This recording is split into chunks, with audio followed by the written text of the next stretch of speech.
बोलिए कृष्ण कन्हैया लाल की जय हो।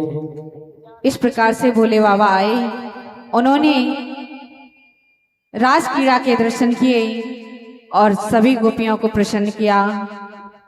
तब सुखदेव जी कहते हैं, परीक्षित कहते हैं, हे गुरुदेव, भगवान धर्म की स्थापना के लिए आए, फिर भी उन्होंने पराई स्त्रियों के साथ ये नृत्य क्यों किया? तो सुखदेव कहने लगे, आप ये कैसी बात करते हो? सामर्थ्यवान को कोई दोष नहीं लगता और भगवान सर्वसमर्थ है। भगवान के लिए हर जीव, भगवान परमपिता परमात्मा है। जिस प्रकार से सूर्य जो होता है वह अच्छी और बुरी, गंदी जगह अच्छी जगह हर जगह प्रकाश जाता है, लेकिन सूर्य पर उसका किसी का प्रभाव नहीं पड़ता है।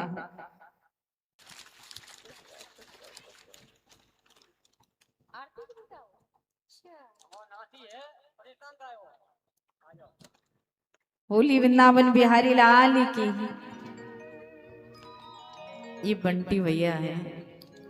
अच्छा, हम इनकी मौसी हैं। हम मौसी ज्यादा है यहाँ लोगों के, तो माला पहना करके सम्मानित कर रहे हैं। भगवान इन पर कृपा करें और मान सम्मान की ओर हाथ बढ़ता रहे, दान की ओर बढ़ता रहे। तुलसी पक्षिन के पिए घटे न सरता नीर, दान करे धन ना घटे जो सहाय रघुवीर। और जो दान करते हैं या दान करने की जिनके अंदर भावना होती है, ऐसे लोगों पर रघुवीर भगवान कृपा करते ही करते हैं। उनके खजाने कभी खाली नहीं होते और भरे रहते हैं। इसलिए कभी भी किसी का मान सम्मान और दान करने के लिए सोचना नहीं है। जब भी तुम्हारा दिल करे तो भरपूर उसका मान सम्मान करो। तुम दूसरों का मान सम्मान करोगे तो भगवान तुम्हारा मान सम्मान बढ़ाएंगे। बोली वृंदावन बिहारी लाल की जय हो।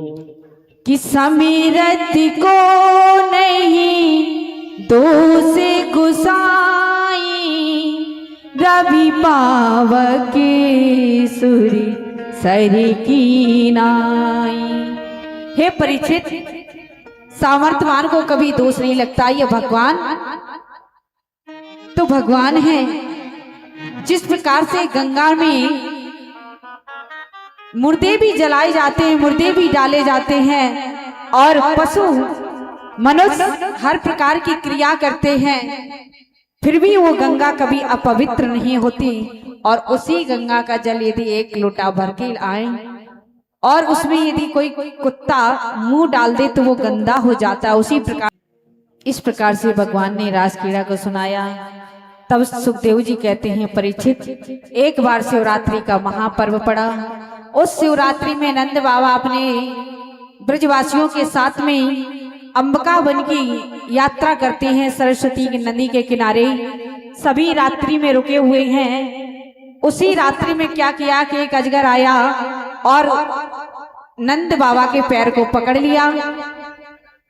सभी ने बहुत छुड़ाने का प्रयास किया, लेकिन नंद बाबा का पैर जब नहीं छुड़ा पाए, भगवान कृष्ण ने आकर के जैसे ही उसको छुआ, उसका उद्धार हो जाता है और वह भगवान के चरणों में प्रणाम करता है, अपने लोक में चला जाता है। भगवान ने कहा, तुम कौन हो? तो उसने कहा कि मैं विद्याधर, सुदर्शन नाम का विद्याधर हूं। तुम सर्प कैसे बने? तो बोला कि मैंने संतों का उपहास किया था। तो महाराज, कभी भी किसी की सुंदरता पर, बदसूरती पर हंसना नहीं चाहिए। कुछ लोग किसी की बदसूरती पर बहुत हंसते हैं। तो ये सुदर्शन नाम का जो विद्याधर था, ये संतों पर हंसता था। कुछ संत कुरूप थे, तो उनकी कुरूपता पर ये अंगरा गोत्री ऋषियों को देख करके जब हंसने लगा, तो उन्होंने साफ दे दिया कि तू अजगर हो जा। तो जो लोग दूसरे पर हंसते हैं वो अजगर ही बनते हैं। इस प्रकार से भगवान ने उसका उद्धार किया। एक दिन शंखचूड़ नाम का एक यक्ष आए, यक्ष आया तो गोपियों को, घूमते हुए गोपियों को चुरा ले गया। तब कृष्ण बलराम ने दौड़ करके उस शंखचूड़ को पकड़ा और उस पर मुष्टक से प्रहार किया, उसका उद्धार किया। बोलिए भक्तवत्सल भगवान की जय हो। तब एक दिन ब्रज में कंस के द्वारा भेजा हुआ एक अरिष्टासुर नाम का दैत्य आया। बहुत विशाल बैल का रूप बना करके आया। जैसे ही अन्य गायों ने बैलों ने देखा तो वो चिल्लाने लगी और तब भगवान ने उसके सींगों को पकड़ा और घुमा करके पृथ्वी पर पटक करके मार दिया। बोलिए गोविंदाय नमो नमः, कृष्ण कन्हैया लाल की। तब केसी और व्योमासुर आया, भगवान ने उनका भी उद्धार किया। सभी लोग शांति का सहयोग देंगे। इधर महाराज जब बहुत समय हो गया, अब भगवान कुछ अलग लीलाएं करना चाहते हैं। अभी तक भगवान प्रेम पथ पर थे, लेकिन अब कर्तव्य पथ पर जाने वाले हैं। देवर्षि नारद ने भगवान से आकर के कहा, हे भगवान, ये कंस बहुत अत्याचार कर रहा है, इसका कब उद्धार होगा, कब ये मारा जाएगा? तो भगवान कहने लगे, प्रभु अभी तो मैंने विचारा ही नहीं, सोचा ही नहीं। तब देवर्षि नारद ने कहा कि प्रभु आपको विचारने की कोई आवश्यकता नहीं है, कंस आपको स्वयं ही बुलाएगा। तो देवर्षि नारद ने कहा, भगवान आपको अब चिंता करने की जरूरत नहीं है, उसका प्रबंध मैं स्वयं ही कर दूंगा। भगवान के पास से जाकर के देवर्षि नारद भोजराज कंस के पास गए और कंस को भड़काया। कंस, अरे महाराज आपको कुछ पता है क्या? ये देवता बड़ा चतुर होते हैं, होशियार होते हैं, और तुम्हें मालूम नहीं है, देवताओं ने जब कहा था कि देवकी का अष्टम लाल तुम्हारा काल होगा,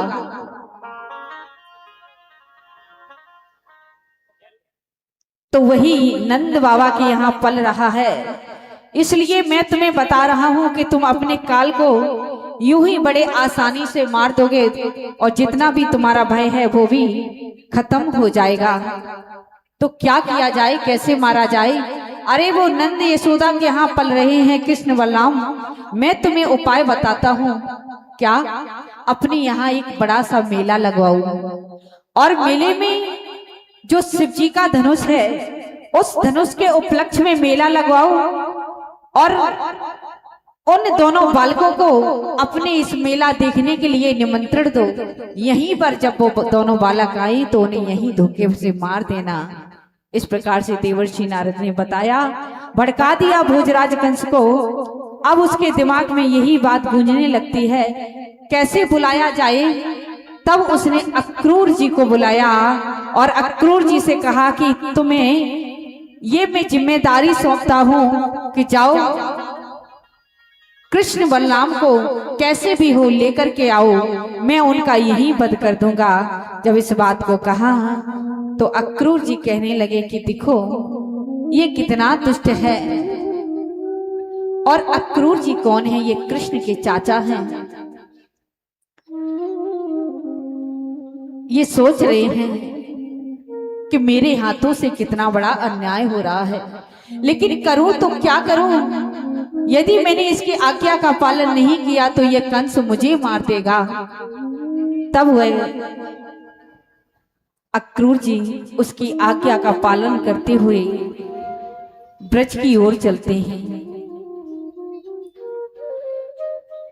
रथ में बैठ करके जैसे अक्रूर जी आ रहे हैं वृंदावन की ओर, मन में अनेक विचार सोचते जाते हैं, कैसे कहूंगा और कैसे मैं उन्हें लाऊं, लेकिन क्या करूं, मेरा कर्तव्य है, मुझे करना ही है।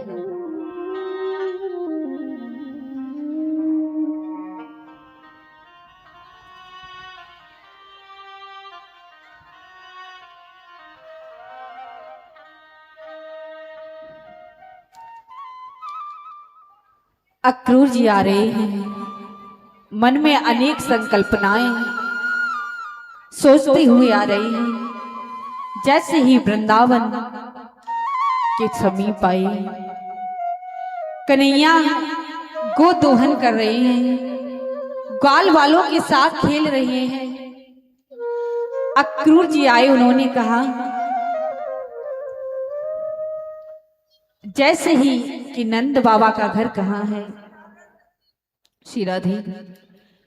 कन्हैया को कृष्ण बलराम को देखा तो अक्रूर जी ने पूरा वृत्तांत बता दिया कि कंस ने आपको मारने के लिए बुलाया है और वह धोखे से मारना चाहता है, मेला लगवाएगा, उसी मेला के उपलक्ष्य में आपको बुलाया है।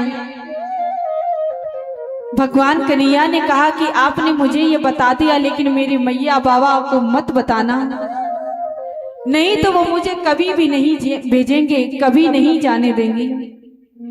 अक्रूर जी गए, उन्होंने नंद बाबा से कहा कि महाराज भोजराज कंस ने एक निमंत्रण भेजा है और आप ब्रजवासियों को मेला देखने के लिए बुलाया है।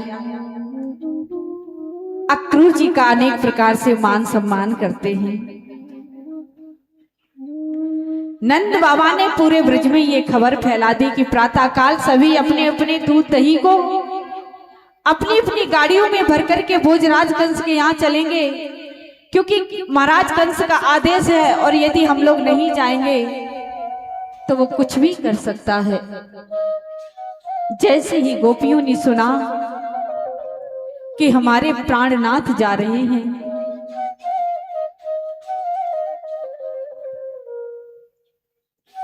आपस में गोपियां जहां तहां एकत्र होकर के वार्तालाप करने लगती हैं। हमारे प्राण प्यारे जा रहे हैं, जिनका हर पल कृष्ण में ही बीतता है। हे गोविंद, तुम कहां जा रहे हो?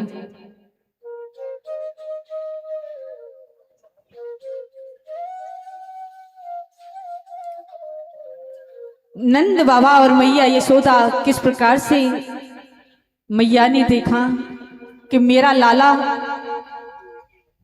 वहां क्या खाएगा, मैं यहां पर हर पल अपने लाला का ख्याल रखती हूँ, ताजा ताजा माखन मिश्री खिलाती है। मैया ने जैसे ही सुना कि मेरा प्राण प्यारा कन्हैया जाएगा तो रोना शुरू करती हैं और इस प्रकार से रोदन करती हैं। उनकी आंखों से अश्रु बंद ही नहीं हो रहे हैं। गोपियां एकत्र होकर के नंद महल को देख रही हैं कि मेरे कृष्ण जाने वाले हैं। अक्रूर जी का रथ खड़ा हुआ है, कोई किसी से बात नहीं करती। श्री किशोरी जी अपने प्राण प्रीतम लाडले कृष्ण को निहार रही है। हे गोविंद, क्या अब नहीं मिलोगे? अब तुम जा रहे हो। भगवान कन्हैया ने ग्वाल वालों से कहलवाया कि जाओ गोपियों से कह दो जाकर के कि मैं आज जा रहा हूं, कल रहूंगा और परसों वापस आ जाऊंगा, आप परेशान मत होना। क्योंकि अभी तक कृष्ण प्रेम पथ में थे। अब भगवान का कर्तव्य निभाने का समय आ गया है और सच्चा प्रेम वही है कि प्रेम के समय प्रेम करो और जब तुम्हारे सामने कोई जिम्मेदारी आई तो उसे भरपूर जिम्मेदारी को निभाओ। ऐसा नहीं है कि प्रेम में ही भूले रहो, अपने कर्तव्य को भूल जाओ, अपने लक्ष्य को ही भटक जाओ। लक्ष्य को पाना, अपनी मंजिल को पाना तुम्हारा परम कर्तव्य है। हर एक चीज समय पर अच्छी लगती है। भगवान जितना गोपियों से प्रेम करते हैं, जितना गोपियां कृष्ण से प्रेम करती हैं, दुनिया में किसी ने किसी से प्रेम नहीं किया। लेकिन जब भगवान के सामने कर्तव्य मार्ग आया तो उन्होंने उसे किस प्रकार से निभाया, कहलवा दिया है किशोरी, हम आपसे कभी अलग नहीं हैं और न ही अलग होंगे। मैं अवश्य आऊंगा। भगवान को पता है कि हमारी मैया देवकी और हमारे पिता वसुदेव जेल में बंद हैं, और मुझे जाना ही पड़ेगा उस दुष्ट का उद्धार करने के लिए। लेकिन कैसे बताएं कि असली माता पिता तो वो है और मेरा कर्तव्य है पालने वाली माँ का उद्धार करना और जन्म देने वाली माँ, दोनों एक समान होती है। सभी ग्वाल वाले तैयार हो गए कि मैं तो कृष्ण के साथ जाऊंगा,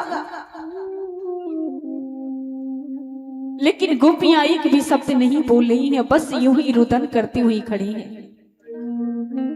किस प्रकार से विदाई ले रहे हैं। मैया यशोदा ने एक पोटली में माखन को बांध दिया, ले जाओ मेरे लाला को जहां भी भूख लगे वहां खिला देना, और विदा नहीं कर पा रही हैं। बाबा समझाते हैं यशोदा, अरे हम अभी जाएंगे और कान्हा को